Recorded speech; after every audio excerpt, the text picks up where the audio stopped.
Polícia Federal prende 2 irmãos suspeitos de desvio de verbas da área da saúde no Maranhão. Presidente do TSE derruba investigações da Polícia Federal e do CAD sobre institutos de pesquisa. E você vai ver também.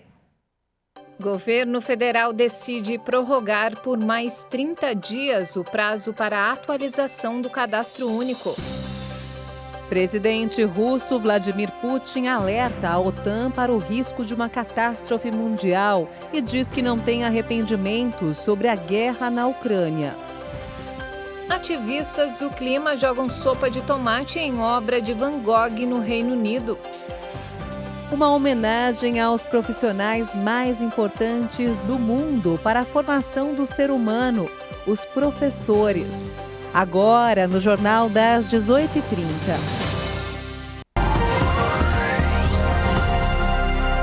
Olá, boa noite. São 18h31 pelo horário de Brasília. Boa noite. Você acompanha agora as principais notícias do Brasil e do mundo desta sexta-feira. E a Polícia Federal, em conjunto com a Controladoria Geral da União e o Ministério Público Federal, realizou hoje uma operação para desarticular um grupo criminoso responsável por inserir dados falsos em sistemas do SUS, do Ministério da Saúde, para receber repasses federais decorrentes de emendas parlamentares. A Justiça Federal de Bacabal, no Maranhão, expediu 16 mandados de busca e apreensão e 2 mandados de prisão temporária nos municípios de Igarapé Grande, Lago do Junco, Lago dos Rodrigues, Caxias de Timon, no Maranhão, além de Parnaíba e Teresina, no Piauí. 2 pessoas foram presas. O presidente do Tribunal Superior Eleitoral, Alexandre de Moraes, derrubou as investigações sobre os institutos de pesquisa. Moraes disse que a Polícia Federal e o CAD ultrapassaram suas competências. Alexandre de Moraes tornou sem efeito a abertura de inquéritos para investigar os institutos de pesquisa. O presidente do TSE afirmou que a competência para fiscalizar os órgãos é da Justiça Eleitoral. Dessa forma, não caberia ao Conselho Administrativo de Defesa Econômica e à Polícia Federal a iniciativa. O CAD e a PF tinham determinado as apurações dos institutos de pesquisa sob o argumento de que as entidades erraram no resultado de intenção de voto para as eleições do primeiro turno. Na decisão, Moraes afirmou que cabe à Justiça Eleitoral a fiscalização das entidades de pesquisa. Segundo o ministro, os envolvidos podem contestar a validade e a Justiça agir com exercício de poder de polícia para garantir a legitimidade do pleito. Moraes apontou ainda que as determinações do CAD e da PF são baseadas em presunções e que não apresentam indicativos mínimos de práticas de procedimentos ilícitos. E olha só, o governo federal decidiu prorrogar por mais 30 dias o prazo para atualização do cadastro único. As filas ficaram muito grandes nos últimos dias, já que boa parte das famílias ainda não tinha conseguido fazer a alteração. A revisão dos dados é necessária para evitar a suspensão ou o cancelamento de benefícios como o Auxílio Brasil. No caso dos beneficiários do Auxílio Brasil, a data limite para a atualização dos cadastros sem alterações há mais de 2 anos terminaria hoje. Antes do anúncio de prorrogação, a proximidade do fim do prazo havia causado filas e confusões pelo país. Isso porque cerca de 260 mil pessoas ainda precisavam fazer a atualização cadastral. O Cadastro Único é o principal instrumento do governo para a inclusão de famílias de baixa renda em programas federais como a Tarifa Social de Energia Elétrica, Benefício de Prestação Continuada, o Auxílio Brasil, entre outros benefícios. No Rio de Janeiro, os postos de atendimento do CAD Único estavam tendo longas filas. Em um dos postos, na zona oeste do Rio, os primeiros da fila esperavam 18 horas para serem atendidos. Muitos que não conseguiram atendimento já se preparavam para aguardar ali mesmo o expediente do dia seguinte. Se as atualizações não forem regularizadas, as famílias podem ser excluídas do Cadastro Único a partir de julho de 2023.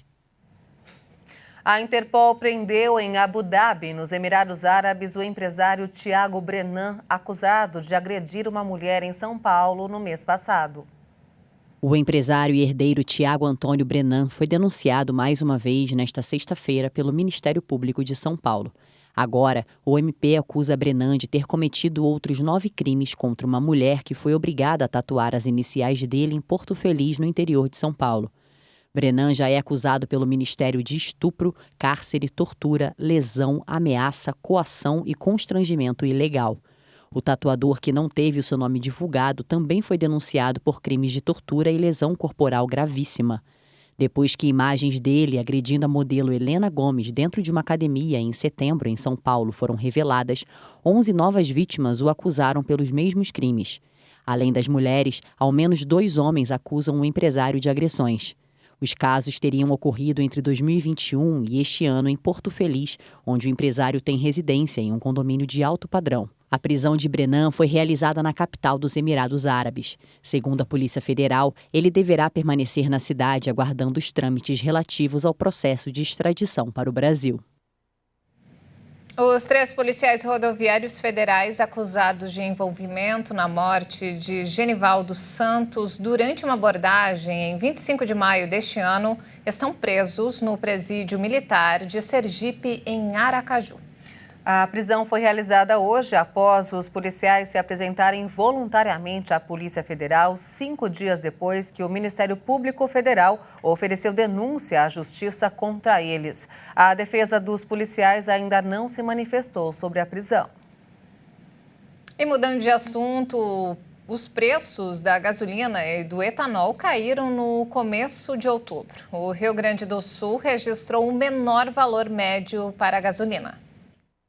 De acordo com a pesquisa do Índice de Preços Ticket Log, o preço do litro da gasolina nos primeiros dias de outubro valia R$ 5,20 em média. O valor é 2,44% menor se comparado a setembro. Já o etanol caiu para R$ 4,14, uma redução de 6,05%. No recorte regional, o Sul registrou a gasolina mais barata do Brasil. O recuo mais expressivo foi no Norte. Apesar disso, a região ainda tem a média mais cara do país. O etanol mais barato foi encontrado no Centro-Oeste. Já o maior recuo foi no Nordeste. Na análise por estado, o Rio Grande do Norte foi o único onde o preço da gasolina subiu. Já o Amapá teve a maior redução. O Rio Grande do Sul registrou o menor preço médio para o combustível e Roraima teve o maior valor. Ainda entre os estados, São Paulo foi um dos únicos a registrar alta no preço do etanol. Em Roraima, o maior preço médio do Brasil foi encontrado. E vamos agora ao mercado financeiro. O dólar fechou em alta nesta sexta-feira, um dia após a inflação dos Estados Unidos registrar alta maior do que o esperado, podendo forçar o Federal Reserve, o Banco Central Americano, a intensificar o ritmo de seu já agressivo aperto monetário. A moeda norte-americana subiu 0,97% e encerrou o dia cotada a R$ 5,32 na venda.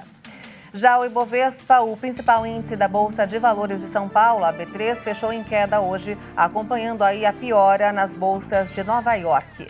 O Ibovespa recuou 1,95% a 112.072 pontos. O setor de serviços registrou mais uma alta em agosto. Segundo o IBGE, essa é a 4ª taxa positiva seguida do segmento. O setor de serviços, responsável por 70% de tudo aquilo que é produzido no Brasil, cresceu 0,7% em agosto, na 4ª alta mensal seguida. Segundo dados do IBGE, desde maio, o setor apresenta um ganho acumulado de 3,3%. No acumulado do ano, a alta atinge 8,4% e em 12 meses chega a 8,9%. O mercado esperava a alta mensal menor.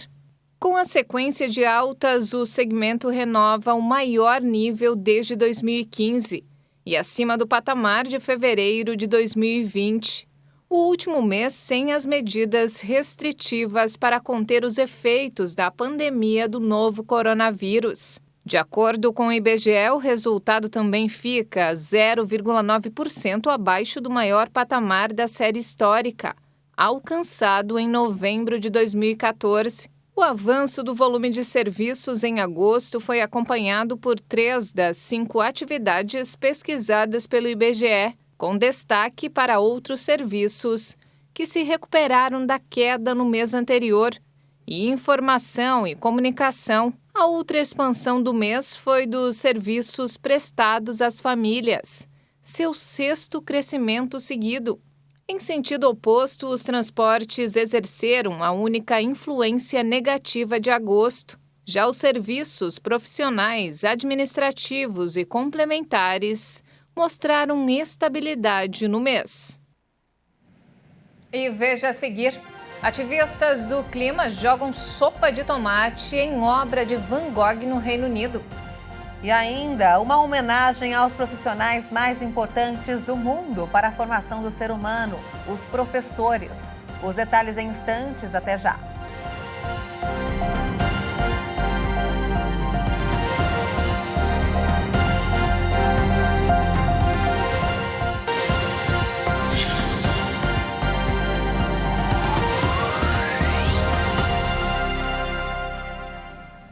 E nós estamos de volta às 18 horas e 43 minutos pelo horário de Brasília.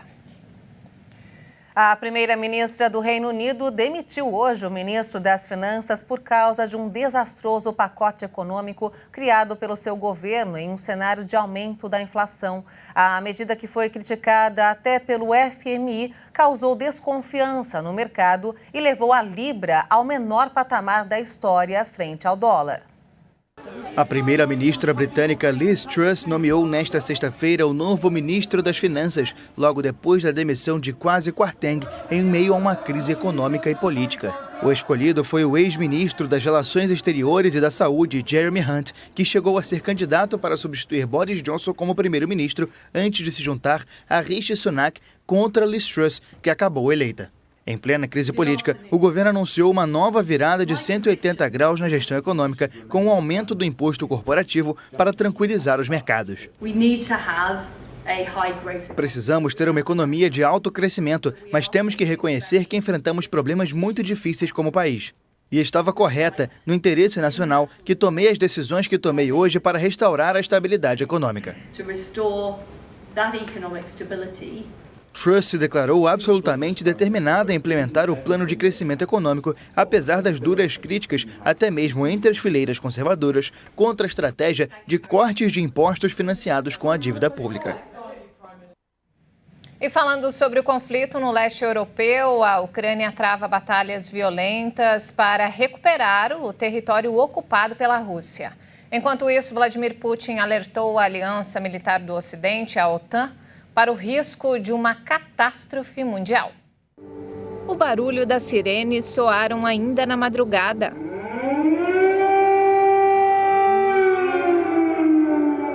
Três mísseis atingiram hoje Zaporízia, um importante centro da Ucrânia. Já no sul do país, o avanço das tropas está obrigando a retirada de civis russos. A contraofensiva ucraniana já conseguiu recuperar cerca de 600 territórios no último mês. 75 só em Kherson, que é uma área muito estratégica que liga a Ucrânia ao Mar Negro e a Crimeia. A Rússia reage em outra frente de batalha no leste do país. Segundo o Ministério da Defesa do Reino Unido, as tropas de Putin estão conseguindo avançar na região de Donetsk. O governo da Rússia anunciou hoje que a ponte da Crimeia, atingida por explosões há quase uma semana, será reconstruída até 1º de julho do próximo ano.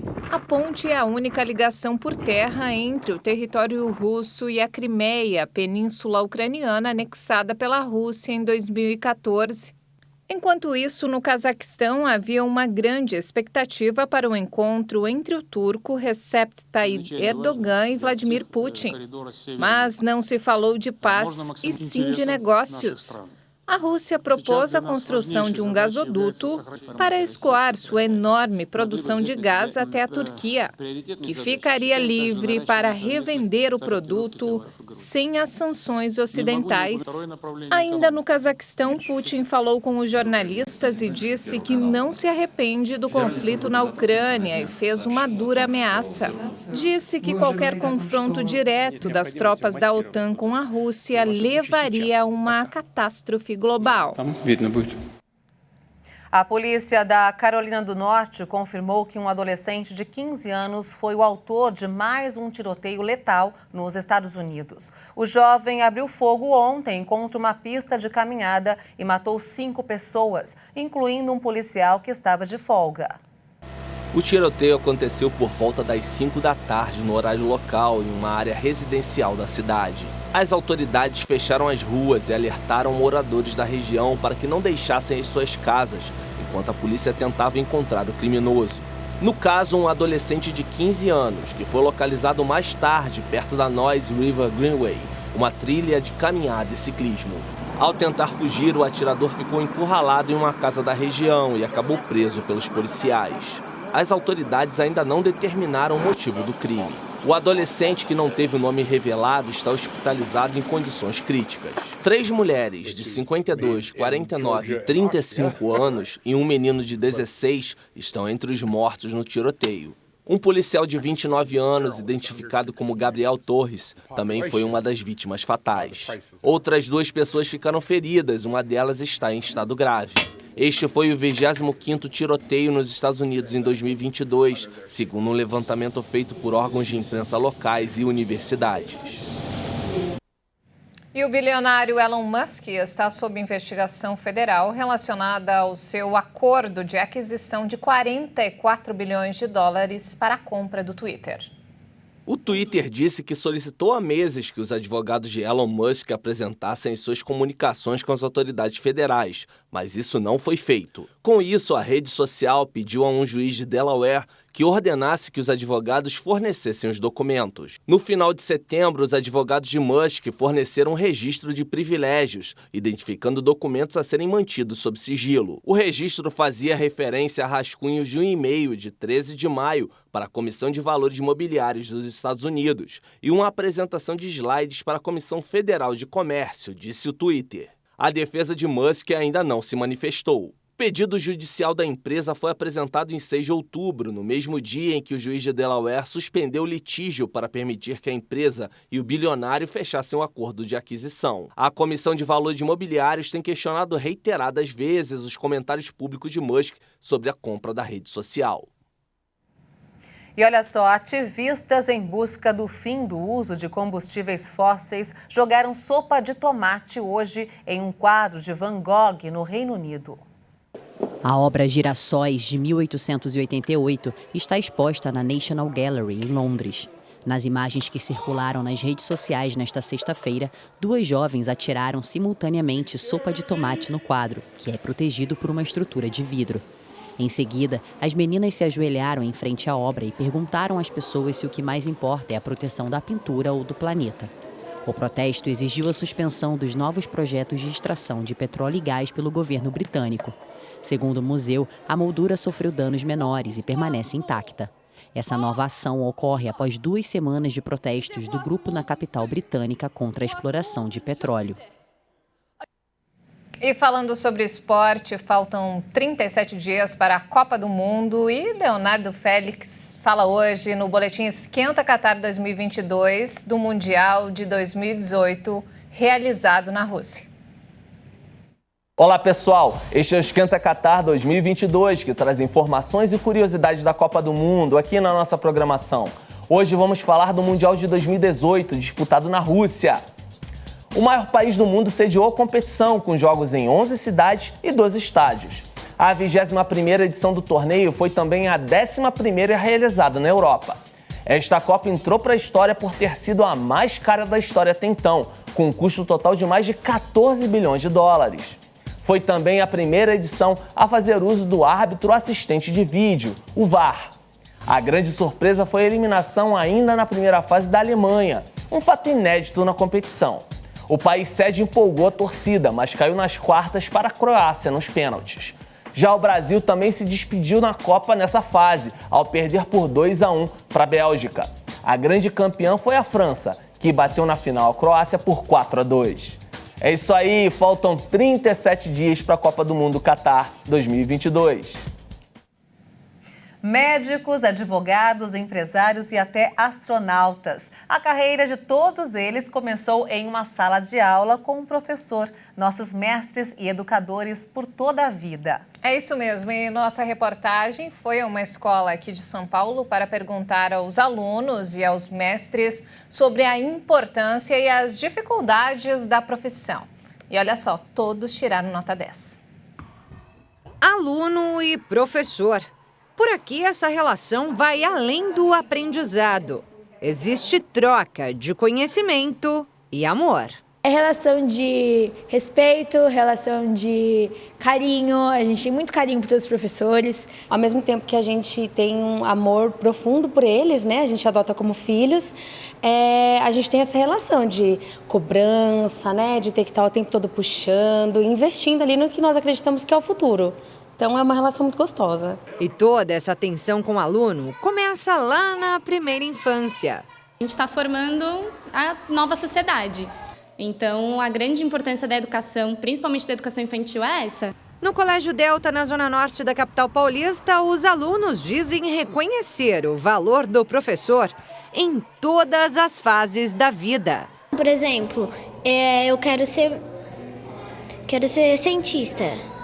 Aí eu preciso de uma professora para me ensinar como é que se faz as coisas científicas. Desde o infantil, né, que ensina lá, até o professor universitário, todos eles têm o seu valor e têm que ser valorizados. Apesar de toda a valorização dada pelos alunos aos profissionais da educação, uma pesquisa recente revela que poderá haver um apagão de professores no Brasil nos próximos anos. Segundo esse levantamento, o déficit pode chegar a 235 mil professores em 2040. Isso devido ao desinteresse dos mais jovens por essa carreira. É um trabalho, eu acho que é um trabalho incrível, porque realmente a gente vê o quanto os professores se empenham para dar aula para a gente, mas na minha visão do que eu tenho para o mundo, eu acho que eu não seria professora. O professor não é realmente muito valorizado, né?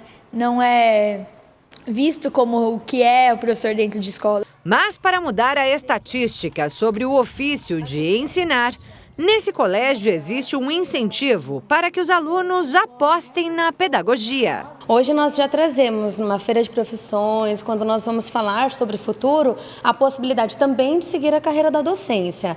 Lógico que ainda se vê o professor como não a carreira dos sonhos, que todos eles almejam como primeira opção, mas graças a Deus nós já temos muitos alunos querendo ser professores. Se depender dessa turminha aqui, não faltarão docentes no futuro. Quem aqui tem vontade de ser professor ou professora quando crescer? Levanta a mão. Tudo isso! Como que é para você ver que várias das suas alunas querem ser professora? É um privilégio, né? Um orgulho. Para ser professora tem que amar mesmo.